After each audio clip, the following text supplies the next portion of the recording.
Hey guys, I wanted to do a quick video just to talk about Marauders a little bit. I've been looking into Marauders because I'm thinking about doing some PvP with them. Most likely that would be with the Vargar and not with a Golem. I don't have Caldari Battleship 5. But I was just looking at the Golem, and you can see here there's a fit I just put together. It's not the most ideal fit to be used for a Golem, I'm sure. But I was wanting to focus on just how ridiculous I could make this tank. And I still could probably go quite a bit more ridiculous. I could take this invul up to a faction, maybe even the boost amplifier, if there are boost amplifiers for faction. Yeah, there are. So I definitely could take this up quite a bit in tank.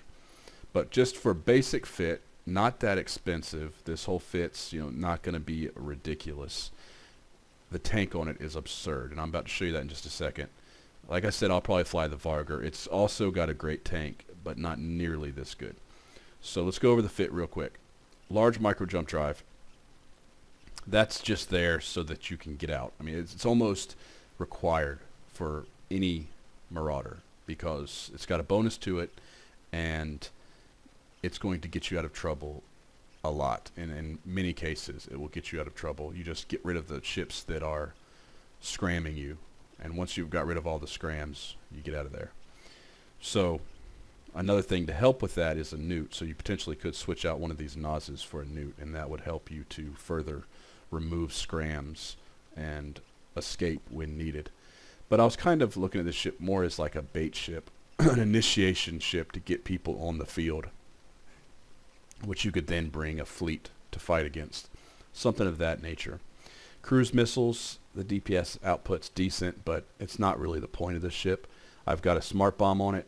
The reason for the smart bomb is because you're going to need to blow up drones to increase your tank. If you blow up all the drones off you, you can reduce the incoming DPS by a huge margin, and therefore you can tank even more. So you're going to be able to increase your tank by, 20% just by blowing up all the drones that are on you. The Nazes are there to make sure, and you should stagger your Nazes just like you stagger newts. They're there to make sure that you always have capacitor to run your invul and your damage control, because that's pretty crucial. And then you got the Bastion module. That's basic. Tech 2 EM rigs, EM shield resist rigs. So all that's basic. So where it gets a little bit less than basic is in your implants. I've got high-grade alphas. Not high-grade alphas. High-grade crystals across the board.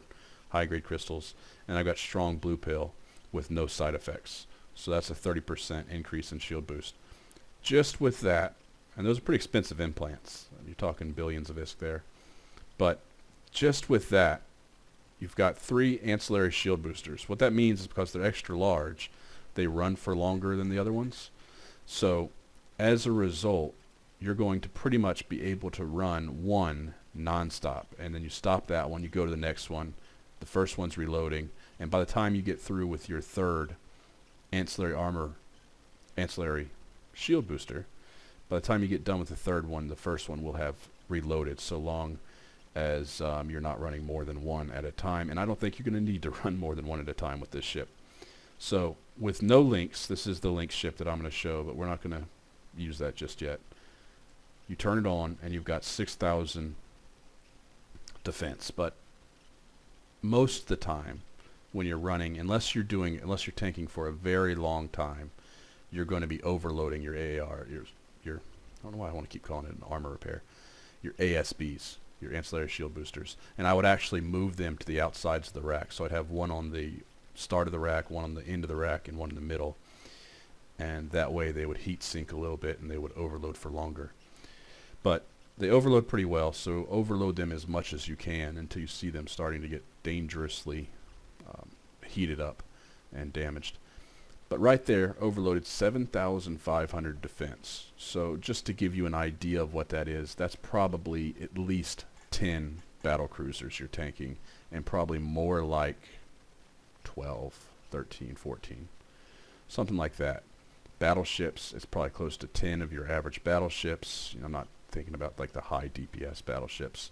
High DPS battleships that have 1,000 or more, then you've got 7, 8 battleships. Because you got to keep in mind you're going to be blowing up their drones. So you're going to reduce DPS in that way. So that's pretty good, 7,500. Now watch what happens when we add links.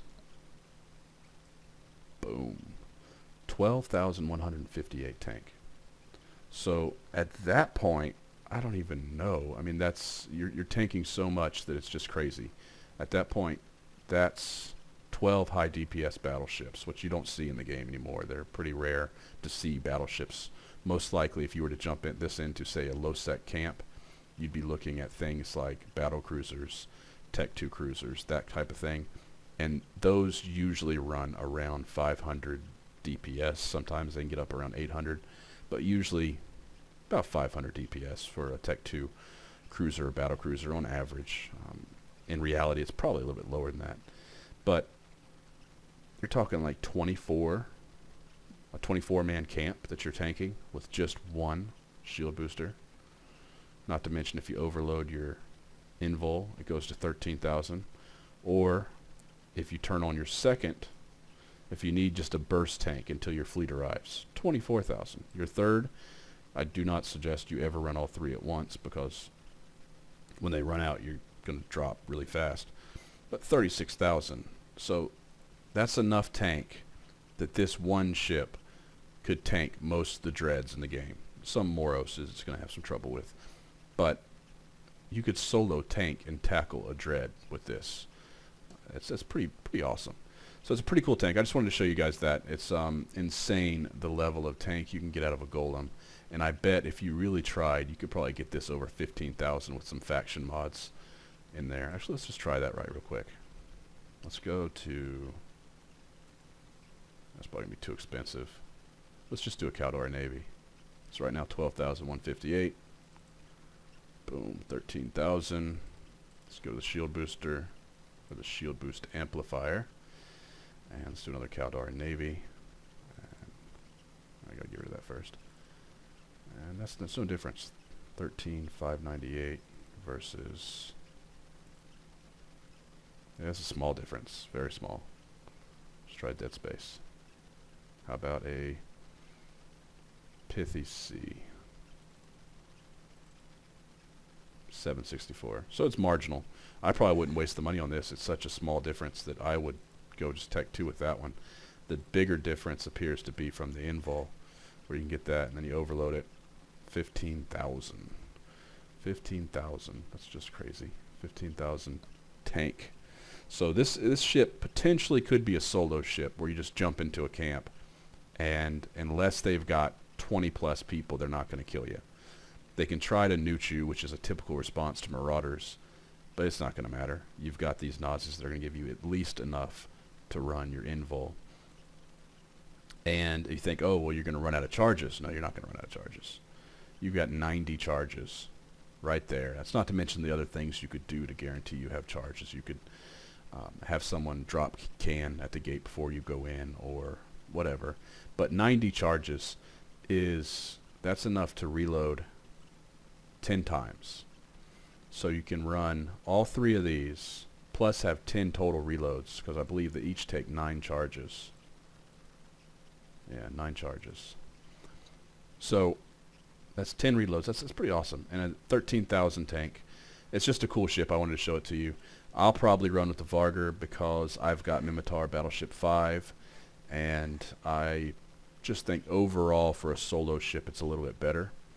But if you want a tank ship that's just a crazy, ridiculous tank, this is about the best it gets right here. You don't do much better. You could also increase the tank by going with a one of those rigs that increases or decreases the duration. So right there. But then you might, if you use the operational solidifier, then you may not be able to reload by the time you get back around. But it does increase it quite a bit. So it's an awesome tank, and links certainly help a lot. I've got the implant on my links down here, the Siege Warfare Mine link, and then the 3 shield links. And that's it. That's the mega tanking or super tanking golem.